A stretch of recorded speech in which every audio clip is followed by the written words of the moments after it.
আপনি তো এবছর কানাডাতে ভোট দিলেন, প্রথম মনে হয় ভোটার, এই বছর প্রথম আপনি ভোট বলছেন।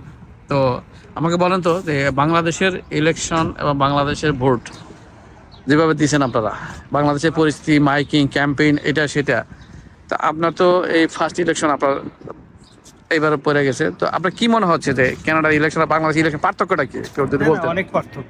মূলত মূল পার্থক্য হচ্ছে যে বাংলাদেশের জনসংখ্যা বেশি। আচ্ছা, হ্যাঁ। সেখানে 1 কিলোমিটারে কত লোক থাকে, সবাই যদি একটা করে কথা বলে অনেক ক্রাউডেড হয়, এটাই স্বভাব। আর এখানে লোক সংখ্যা কম, এখানে ওইরকম ক্রাউডেড নেই। ভোট হইতেছে খুবই, যারা ভোটের সাথে সংশ্লিষ্ট না তারা কেউ জানতেই পারতেছে না, কারণ এর আগে 3 দিন অ্যাডভান্স ভোট হয়ে গেছে।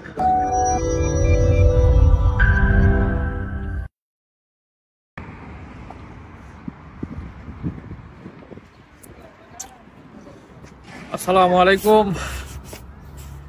আপনাদেরকে আজকে একটা খুব সুন্দর একটা দৃশ্য দেখাবো যে বাংলাদেশ এবং কানাডা। আজকে কানাডার এপ্রিল মাসের 28, 2025, যেখানে জাতীয় নির্বাচন হচ্ছে। আমি একটা ভোট কেন্দ্রের সামনে দাঁড়িয়ে আছি, আমিও ভোট দিতে ঢুকবো আর কি। তার আগে আপনাদের সাথে কথা বলে নিচ্ছি যে বাংলাদেশে আমরা যখন ইলেকশন করে শুরু হয় কিরকম একটা অবস্থা শুরু হয়। একটা পোস্টারিং এ সয়লাভ হয়ে যায়, ঘর বাড়ি রং নষ্ট করে, দেয়াল নষ্ট করে, লক্ষ লক্ষ কোটি কোটি পোস্টার দেওয়া সব এলোমেলো করে ফেলায়, এবং মাইক মিছিল অভাব নাই। মানে মাইকের অত্যাচারে মানুষের জীবন অতিষ্ঠ হয়ে যায়। এবং মমতাদের গান তো আছে, গান দিয়ে আমরা পাগল বানাই ফেলাই। ইলেকশন আর ইলেকশন, এই আজকে ইলেকশন হচ্ছে, কোনো কিন্তু অফিস আদালত সব খোলা, অফিস কোনো বন্ধ নেই, কিন্তু সবাই ভোট দিচ্ছে, যার যখন সময় পাচ্ছে ভোট দিচ্ছে। রাত 9টা পর্যন্ত ভোট চলবে, যার যখন মনে হয় বসেছে। এই যে একটা ভোট কেন্দ্র দেখতেছেন, এখানে ভোটের কোনো লোকজন নাই, কোনো খোলাহল নাই, এবং যার যার মতো যখন আসতেছে সে ভোট দিয়ে যাচ্ছে। আমাদের দেশে কি হইল, ভোট মানেই হচ্ছে একটা মারামারি, খুন খারাপি। প্রতি মিনিটে খবর হবে যে কোন এলাকায় কয়জন মারা গেছে, কয়টা লাশ পড়ছে। এটা হচ্ছে আমাদের দেশের নমুনা চিত্র। আর এই দেশে ভোটের নমুনা কেউ বলতে পারবেন আজকে একটা জাতীয় ইলেকশন হচ্ছে কেন দেশে, একটা সভ্য দেশে। আমরা যখন বাংলাদেশের বাইরে বহির্বিশ্ব যখন থাকি, সেই সব দেশে যখন ইলেকশন হয়, জাতীয় ইলেকশন হয়, তখন কিন্তু আসলে কম্পেয়ার করতে পারি যে আসলে আমরা কোন সভ্য জগতে ছিলাম, কোন দেশে আমরা বসবাস করছি।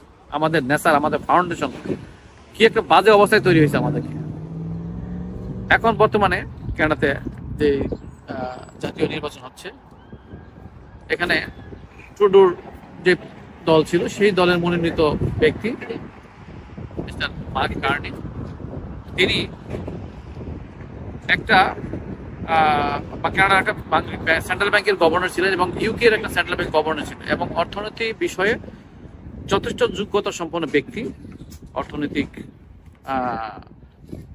মেধা, একটা দেশের মূল পরিচালিত মেধা থাকা দরকার, অর্থনৈতিক ইস্যু, আরো বিভিন্ন সব বিষয়ই থাকে। তার মধ্যে আমাদের দেশে যেমন বর্তমান হাল দেশের ডক্টর ইউনূস সাহেব একজন যোগ্যতা ব্যক্তি, সারা পৃথিবীতে সম্মানজনক ব্যক্তি এবং যোগ্যতা সম্পন্ন ব্যক্তি আমাদের দেশের হাল ধরছেন। দেশের ভাবমূর্তি অনেকটা পরিবর্তন করে ফেলেছেন। আমরা সবাই খুব হ্যাপি। এরকম লোক দেশের হাল যদি 10 বছর ধরে রাখতে পারে, দেশের চিত্র পাল্টে যাবে। তেমনি কানাডাতে বর্তমানে যে প্রধানমন্ত্রী হতে যাচ্ছে আমাদের ম্যাককার্নি, তিনি যথেষ্ট যোগ্যতা সম্পন্ন ব্যক্তি, এবং আমরা আশাবাদী এই ইলেকশনে তিনি জয়ী হবেন।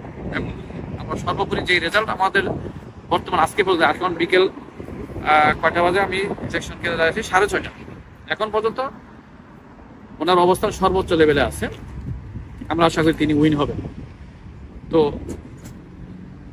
দেশের পরিস্থিতি, কানাডার পরিস্থিতি, ডোনাল্ড ট্রাম্প যেভাবে সারা বিশ্বে যেভাবে এলোমেলো শুরু করে দিছে, এবং তিনি যেভাবে কানাডাকে বাঁচানোর জন্য হাল ধরছে, আমরা আশাবাদী তিনি সাকসেসফুল হবেন।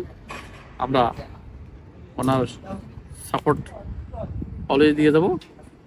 আপনারা আমাদের ইলেকশনের কিছু চিত্র আপনাদের দেখাবো, আমার সাথে থাকুন, আপনাদেরকে দেখাচ্ছি ইলেকশনের নমুনা। আমরা আছি একটা ইলেকশন কেন্দ্রে, আমরা আছি pharmacy avenue, Scarborough pharmacy avenue. এই হচ্ছে অর্কিস কমিউনিটি, অর্কিস ইন্টারন্যাশনাল একটা স্কুল। আমরা এই স্কুলের ইলেকশন সেন্টারে আসছি, দেখাবো জাস্ট ইলেকশন। এই হচ্ছে ভোট কেন্দ্র। বাংলাদেশে যেমন ভোট কেন্দ্রের সামনে লাঠি সোটা নিয়ে অপেক্ষা করে দারোয়ান, সিকিউরিটি, পুলিশ, আনসার বিডি, মানে কোনো বাহিনী বাকি থাকে না। এখানে দেখছেন ভোট দিয়ে আসছে, যে ভোট দিয়ে আসছে, সবাই যাচ্ছে, বেরিয়ে আসতেছে, ভোট দিয়ে আসতেছে। এখানে কারো কিন্তু কোনো সিকিউরিটি গার্ডের কোনো প্রয়োজন নেই, কোনো কিছুর দরকার নেই। এই হচ্ছে বাংলাদেশ বনাম কানাডার নমুনা। জাহিদ ভাই, আপনি তো এবছর কানাডাতে ভোট দিলেন, প্রথম মনে ভোটার, এই বছর প্রথম আপনি ভোট বলছেন। তো আমাকে বলেন তো যে বাংলাদেশের ইলেকশন এবং বাংলাদেশের ভোট যেভাবে দিয়েছেন আপনারা, বাংলাদেশের পরিস্থিতি, মাইকিং, ক্যাম্পেইন, এটা সেটা, তা আপনার তো এই ফার্স্ট ইলেকশন আপনার এইবারে পড়ে গেছে, তো আপনার কি মনে হচ্ছে যে কানাডার ইলেকশন আর বাংলাদেশ ইলেকশন পার্থক্যটা কি যদি বলতেন? অনেক পার্থক্য। মূলত মূল পার্থক্য হচ্ছে যে বাংলাদেশ জনসংখ্যা বেশি। আচ্ছা, হ্যাঁ। সেখানে 1 কিলোমিটারে কত লোক থাকে, সবাই যদি একটা করে কথা বলে অনেক ক্রাউডেড হয়, এটাই স্বভাব।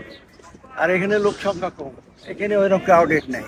ভোট হইতেছে খুবই, যারা ভোটের সাথে সংশ্লিষ্ট না তারা কেউ জানতেই পারতেছে না, কারণ এর আগে 3 দিন অ্যাডভান্স ভোট হয়ে গেছে। অলমোস্ট 40% 45% ভোট হয়েই গেছে। আজকে ফাইনাল ভোট হইতেছে, কিন্তু ওই বাংলাদেশের সাথে এটা তুলনা করে না। আপনি যেটা বলছেন যে লোকের সংখ্যার বিষয়টা হচ্ছে অভ্যাস, মানুষের কনসেপ্ট টোটালি ডিফারেন্ট। না আমাদের দেশে বাংলাদেশের কনসেপ্ট হচ্ছে যে নির্বাচন মানে বুথ দখল করা, মারামারি, হাঙ্গামা।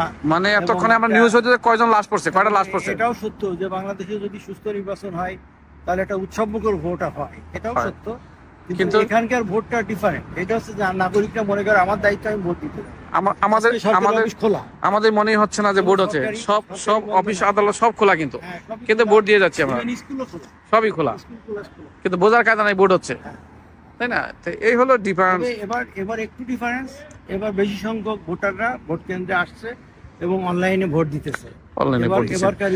এবারের মতো আপনি কি দেখছেন যে কানাডায় কোনো পোস্টারিং আছে, অমুক ভাই, আমার ভাই, তোমার ভাই, শুভেচ্ছা, কত রকম প্রবাদ, পোস্টারিং এগুলো খুবই কম, কিচ্ছু নাই, যে যার মতো ভোট দিয়ে যাচ্ছে। এখানে ওই ধরনের কোনো সিস্টেমই নাই। রাইট।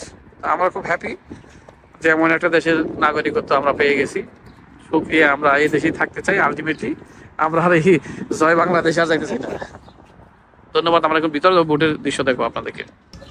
যান ঢোকেন।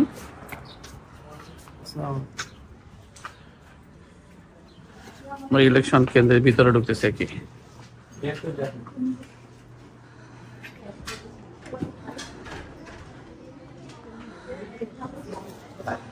এই হচ্ছে একটা ইলেকশন কেন্দ্র। এখানে যা মতো যাবে, সিরিয়ালি ভোট দিবে।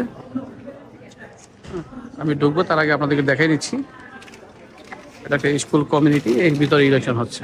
কোনো রকম সিকিউরিটি গার্ড নাই, দেখেন কোনো পুলিশ নাই, সিকিউরিটি গার্ড নাই, কোনো দলের পক্ষে কোনো লোকজন নাই, যা মতো ভোট দিচ্ছে।